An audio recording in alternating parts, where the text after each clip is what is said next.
Welcome to another edition of Fridays with Fred. My name is Fred Said. Today I'm talking to current investors out there and the future ones that want to buy and rent real estate. Today's topic is, Fred, what's a 1031 exchange?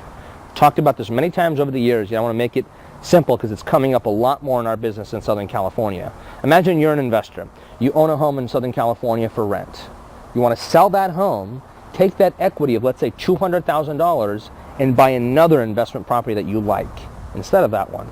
If you don't do a 1031 exchange and you just do it straight up, that 200 grand in equity that you just made on that house, you're required to pay capital gains federally and in state.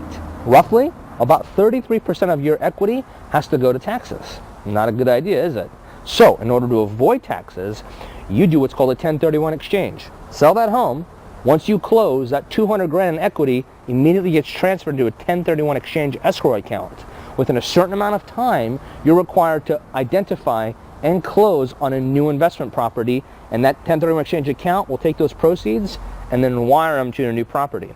You do it properly and follow their guidelines, you will not have to pay current taxes as far as capital gains go, and they're deferred to a later date. A lot of investors use this method when they're changing a property for another property. Any questions about this whatsoever, contact us 7 days a week at 1-800-921-9231. We are highly experienced in working with our investors with this 1031 exchange process. We'd love to assist you in any way, shape, or form. And know that you can always count on Fred Said Realty. So to search for all properties in Southern California, go to fredsaidrealty.com and tune in next week for another amazing edition of Fridays with Fred. Why? Because that's what Fred said.